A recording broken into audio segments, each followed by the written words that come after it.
Xi Jinping'in Çin'deki otoritesi tartışılmaz görünüyor. Hatta 3. kez Çin Komünist Partisi başkanlığına seçildi. Bu daha önce görülmemiş bir durum. 3. kez parti başkanlığına seçilmesi onun ömür boyu lider olmasının yolunu açıyor. Çin'de hiç kimse Mao Zedong'dan beri bu kadar güçlü olmamıştı. 不忘初心，方得始终。 Xi'nin bazı emperyal vizyonları var. Sık sık Çin rüyası sloganını kullanır. Bu slogan adı altında Çin'in Xi Jinping liderliğinde dünyanın en güçlü ve en zengin ülkesi olduğunu savunuyor. Hatta Xi Jinping 2049'a kadar Çin'in bir bütün olması gerektiğini ve Pekin'in askeri eğitimini güçlendirip büyük savaşa hazırlanacağını söyledi. Yani Xi Jinping'in de dediği gibi bu dönem Çin'in büyük savaşa hazırlık dönemi olacak. Tartışmalı Güney Çin Denizi, Tayvan ve Asya Pasifik'te Çin'in inşa edip bayrak diktiği adalar. Onun bu bölümünde Çin'in savaş ilanını ve askeri birikiminin tam boyutunu anlatacağım.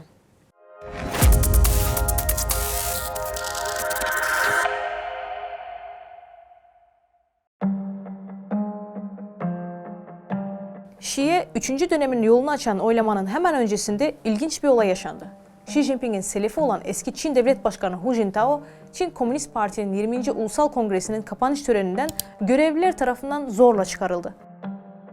Ancak Xinhua haber ajansından saatler sonra yapılan açıklamada Jintao'nun kendini iyi hissetmediği belirtildi. Ancak Xi'nin iktidarına karşı bir hareket nedeniyle ortadan kaldırıldığı gür sesle söylenmese de herkesin sessizce söylediği bir gerçek. Çin Anayasası'nda 2018'de yapılan değişiklikle devlet başkanının görev süresini 2 dönemle sınırlayan kural kaldırılmış, böylece Xi'nin liderliğini 3. döneme taşımasının önü açılmıştı.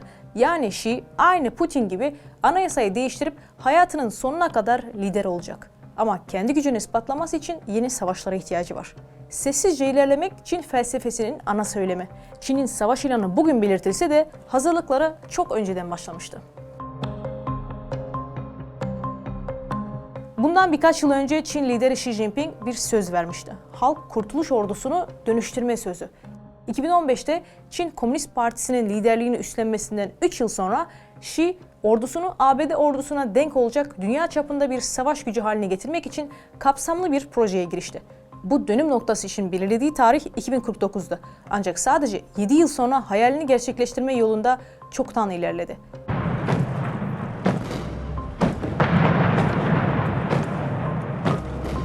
Çin şu anda dünyanın en büyük donanmasına sahip.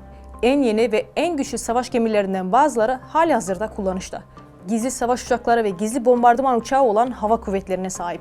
Ve Asya'da benzersiz bir erişim sağlayan yeni füzelerle dolu bir roket kuvvetini de görmezden gelemeyiz. Ancak Rusya'nın duraksayan Ukrayna işgalinin gösterdiği gibi en büyük, en heybetli görünen ordular bile daha küçük, daha kurnaz güçler tarafından yok edilebilir. Kendi kendini yöneten Tayvan'ın 23 milyon insanı adayı kendi toprakları olarak gören ve bir gün gerekirse zorla ele geçirme sözü veren otoriter Çin'in sürekli işgal tehdidi altında yaşıyor.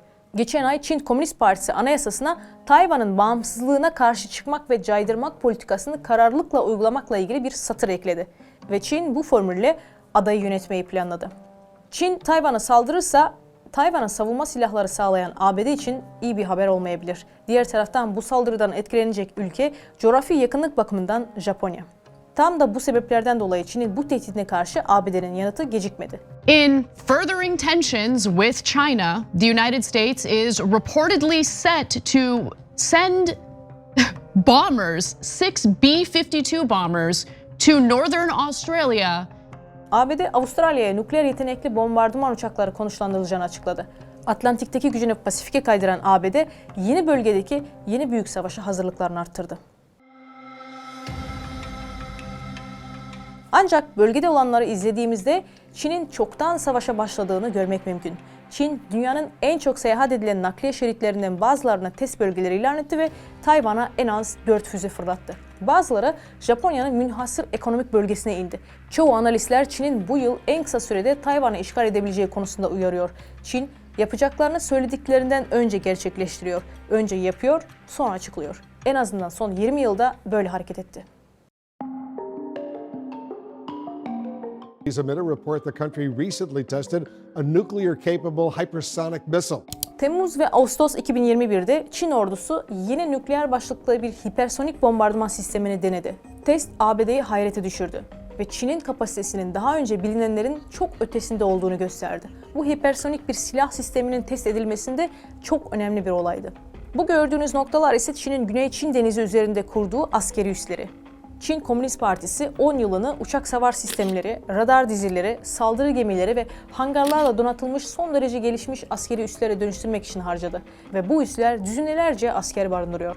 Xi, Güney Çin Denizi'ni kontrol ederek her yıl 5 trilyon dolar değerinde malın geçtiği verimli balıkçılık alanlarının ve nakliye yollarının yanı sıra komşu ülkeler üzerinde güç oluşturmayı amaçlıyor. Fiery Cross Adası. Bu ada, Tayvan, Vietnam ve Filipinlerin adanın kendilerine ait olduğunu iddia etmelerine rağmen Çin tarafından kontrol ediliyor. Ada ismini Fiery Cross, aynı zamanda 1866'da Çin'den İngiltere'ye ilk çay taşıyan gemilerin yarıştığı büyük çay yarışına katılan hızlı yelkenli tüccar gemisinin de adı. Ancak günümüzde adanın çayla pek alakası yok. Ada genelinde radar sistemlerinin yanında ucu nükleer madde yüklü balistik füzeler de barındırıyor. ABD keşif görevi, gemi ve uçak savar füze sistemleri, lazer ve karıştırma ekipmanı ve savaş uçaklarıyla donatılmış yapay adaları buldu. Çin'in bu yığınağı, İkinci Dünya Savaşı'ndan bu yana yapılan en büyük askeri yığınak olabilir. Bu üsler, Xi'nin Pekin'in 9 çizgili hat olarak adlandırdığı sınırlar içinde Güney Çin Denizi'nin tamamı üzerine toprak ele geçirme planının ilk adımı. 2012'den itibaren verilen Çin pasaportlarında 9 çizgili hat basılmış Çin haritası var. Nedir bu 9 çizgili hat? 1947'de Güney Çin Denizi'nde Çin tarafından çizilen bir deniz sınırı. Bu hat boyundaki adalarda Çin'in askeri donanımlı üsleri bulunuyor.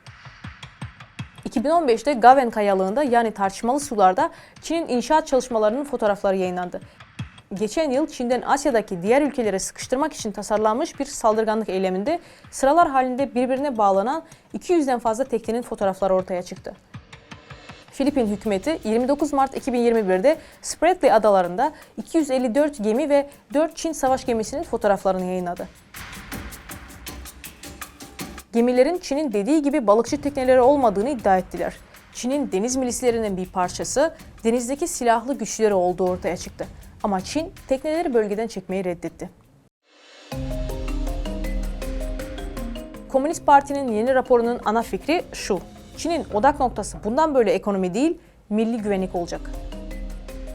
Tayvan'ı ele geçirme yeteneğine sahip olmak, uzun süredir Xi'nin ordusunu modernize etmesinin itici gücü olsa da aslında bunu yapmak çok zor ve kanlı bir iştir. Muhtemelen Rusya'nın komşusunu işgal girişiminden bile daha fazla. Moskova, Ukrayna'yı işgal ederken birliklerinin yalnızca bir kara sınırını geçmesine ihtiyaç vardı. Çin, Tayvan'ı işgal ederse birlikleri Tayvan boğazını geçmek zorunda kalacak. Bu, 2. Dünya Savaşı'ndan Alman işgal altındaki Fransa'da, Normandiya'da karaya çıkmasından bu yana gerçekleşecek en büyük amfibi operasyon olacak. Bunun için yüz binlerce asker gerekecek. Xi Jinping'in Çin Komünist Partisi'ne yeniden başkan olması ve savaş ilanı, Çin iş dünyasının elit isimleri için bardağı taşıran son damla oldu. Pekin'in artan baskısı yüzünden zengin Çinlilerin cazibe merkezi Hong Kong gözden düşerken ilgi Singapur'a yöneldi. Private Bank verilerine göre 2017 ve 2019 döneminde Singapur'daki aile işletmelerinin sayısı 5 kat arttı. 2020'de 400 olan rakam bu yıl sonrası ise 700'ü buldu. Aileler taşınırken parasını da yanında götürmek istiyor. Financial Times, birçok milletvekillerinin yıllardır Çin'den kaçmaya hazırlandığını, bu amaçla paralarını offshore hesaplara aktardıklarını ve ailelerine Çin dışında oturma izni ve yeni vatandaşlık ayarlamaya çalıştıklarını söyledi. Zenginlerin tek korkusu varlık vergisi değil. Son yıllarda Alibaba'nın kurucusu Jack Ma, tenisçi Peng Shuai, finansçı Jin Hua ve gayrimenkul devi Whitney Duan gibi isimlerin farklı sürelerle ortadan kaybolmasından dolayı kişiler güvenlikleri için de kaygılılar. Çin'in savaş ilanının ilk adresi tartışmasız Tayvan'dır. Tayvan, Çin kıyılarından 110 milden daha az bir mesafede yer almakta. 70 yıldan fazla bir süre iki taraf ayrı ayrı yönetiliyor. Ancak bu, Çin'in adayı hiçbir zaman kontrol etmemiş olmasına rağmen kendisine ait olduğunu iddia etmekten alıkoymadı. Xi, Tayvan'ı mirasının önemli bir parçası olarak görüyor ve kongredeki açılış konuşmasında şunları söyledi. 是极不寻常、极不平凡的5年。 Asla güç kullanımından vazgeçme sözü vermeyeceğiz. Çin liderinin bu sözü popülist söylemin ötesinde çok yakında gerçekleşecek muhtemel savaşın gerçek sinyallerini veriyor. Dikkatiniz için teşekkür ediyorum. Gazeteyi takip etmeyi unutmayın. Xi Jinping'in Çin'deki otoritesi tartışılmaz görünüyor. Hatta 3. kez Çin Komünist Partisi başkanlığına seçildi. Bu daha önce görülmemiş